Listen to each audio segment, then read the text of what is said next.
नमस्कार मित्रों, S2 adviser में आपका एक बार फिर से स्वागत है। बहुत लोग इस बात को लेकर चिंतित रहते हैं, बच्चे ही चिंतित नहीं रहते, उनके माँ बाप इस बात को लेकर चिंतित रहते हैं कि बच्चा कुशाग्र बुद्धि है, तीव्र बुद्धि है, उसमें अद्भुत प्रतिभा है, लेकिन उस प्रतिभा को वो सही रूप से शैक्षणिक कार्य के रूप में किस तरह से परिवर्तित कर सके, यानी कि उनका बच्चा शिक्षा के किस क्षेत्र में जाए। क्योंकि आज हमारे सामने बहुत सारी स्ट्रीम्स आ गई हैं। 15-20 साल पहले हमारे पास कुछ चुनिंदा स्ट्रीम होती थी। बहुत सारे पेरेंट्स चाहते थे कि उनका बच्चा डॉक्टर बन जाए, कुछ लोग चाहते थे उनका बच्चा इंजीनियर बन जाए, कुछ थोड़े से लोग चाहते थे, थोड़े से जो शिक्षार्थी थे चाहते थे कि वो IAS बन जाएं, IPS बन जाएं, या कॉमर्स के क्षेत्र में आगे बढ़ जाएं, आर्मी की भी लोग सोचते थे। लेकिन आज हमारे पास इतनी स्ट्रीम्स हो गई हैं कि माँ बाप को और बच्चों को सही निर्णय लेने में ही परेशानी हो जाती है। इसलिए बहुत बच्चे जो मेडिकल की तैयारी कर रहे हैं या इंजीनियरिंग की तैयारी कर रहे हैं या किसी और क्षेत्र में हैं, तो वो चाहते हैं कि आखिर इनमें से अपने लिए उपयुक्त क्षेत्र का चुनाव कैसे कर पाएँ। तो शिक्षा के लिए प्राचीन काल से ही ज्योतिष शास्त्र में कुछ ग्रह स्थितियाँ विशेष रूप से बताई गई हैं।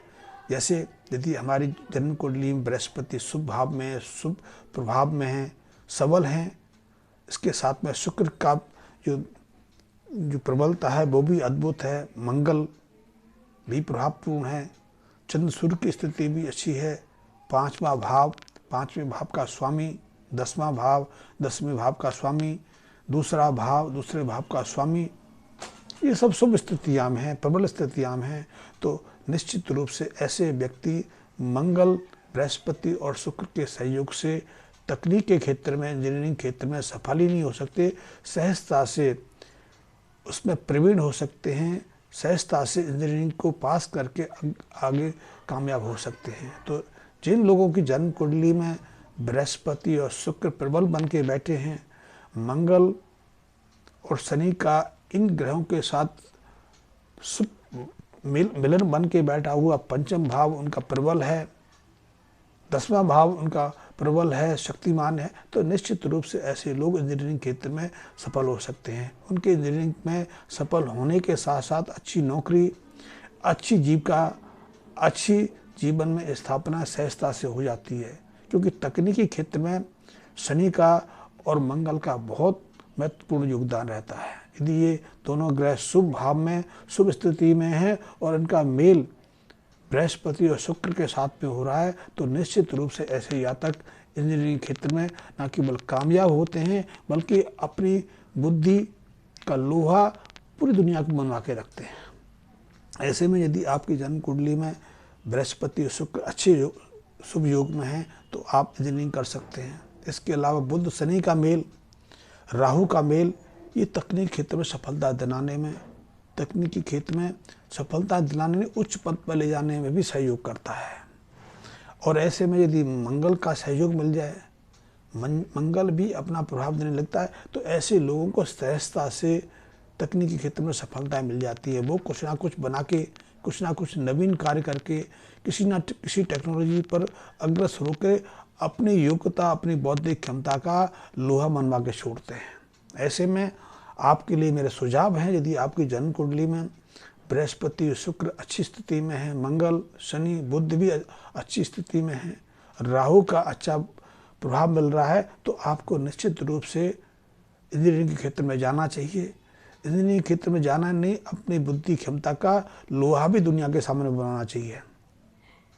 बृहस्पति जो हैं यदि शुभ स्थिति में हैं, तो आपको उच्च शिक्षा तो सहजता से उपलब्ध कराई देते हैं। बुध बुद्धि के कारक हैं, तो बुद्धि में नए नए विचार, नए नए चिंतन आपके मन में पैदा करते रहते हैं, यदि शुभ भाव में है, शुभ ग्रह के साथ में है। लेकिन यदि ऐसी ग्रह स्थितियाँ होने के बावजूद भी यदि बच्चे इंजीनियरिंग में कामयाब नहीं हो पा रहे हैं, या फिर इंजीनियरिंग प्रवेश में ही पूरी परफॉर्मेंस अपनी नहीं दे पा रहे हैं, उनकी एकाग्रता नहीं बन पा रही है, या जिस स्ट्रीम में जाना चाहते हैं उन स्ट्रीम में उनको उतनी सफलता नहीं मिल पाती है। क्योंकि आजकल तो इंजीनियरिंग की सीटें हमारे देश में 5-7 लाख सीटें हैं। 5-7 लाख सीटों में कहीं ना कहीं आप इंजीनियर बन सकते हैं।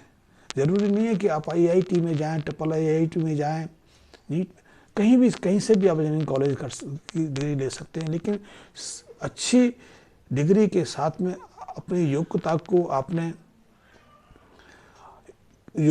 को उत्तेजित करना है, योग्यता को बढ़ाना है।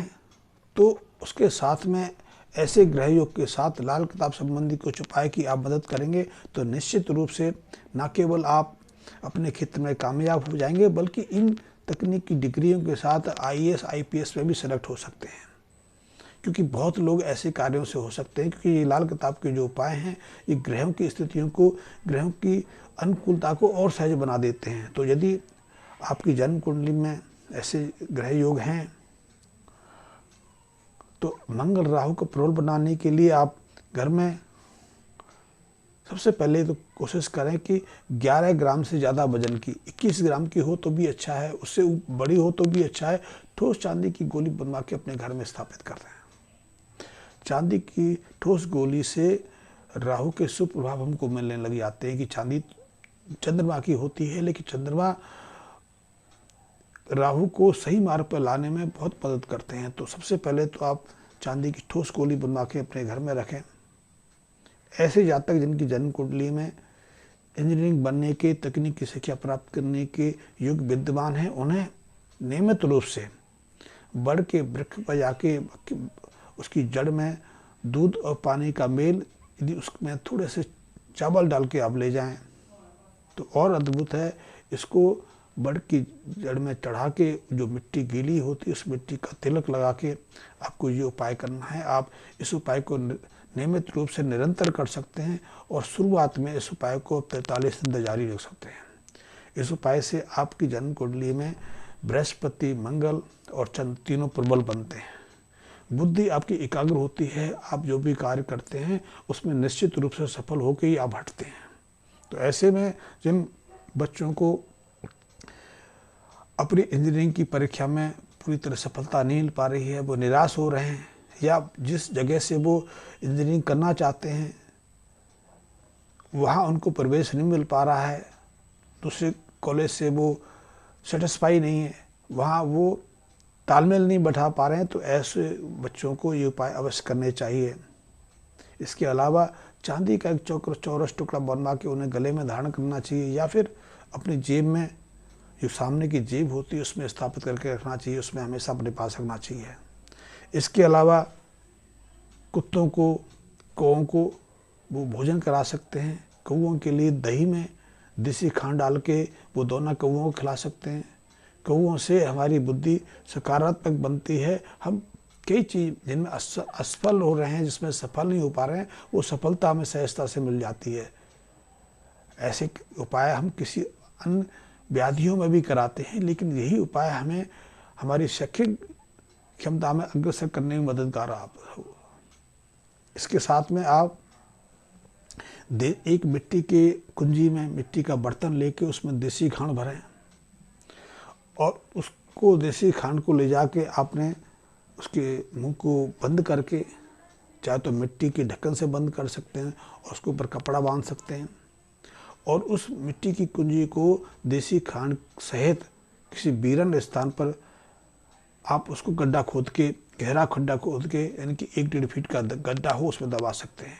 इन उपायों को करने से आपकी शैक्षणिक जो क्षमता उभर नहीं पा रही है, आप अपने इच्छानुसार अपनी शैक्षणिक क्षेत्र में कार्य नहीं कर पा रहे हैं, आपको कई तरह की विघ्न बाधाएं देखने में आ रही हैं, या फिर आप उन परीक्षाओं को सहजता से निकाल नहीं पा रहे हैं, तो मात्र इन उपायों से आप देखेंगे कि आपकी न केवल बुद्धि प्रखर होगी, बल्कि आपकी विफलताएं सफलता में बदल जाएंगी और सहजता से आप तकनीकी क्षेत्र में, इंजीनियरिंग क्षेत्र में न केवल कामयाब होंगे, पर सहजता से डिग्री प्राप्त करके अच्छी नौकरी, अच्छा कार्य भी आपको सहजता से मिल जाएगा।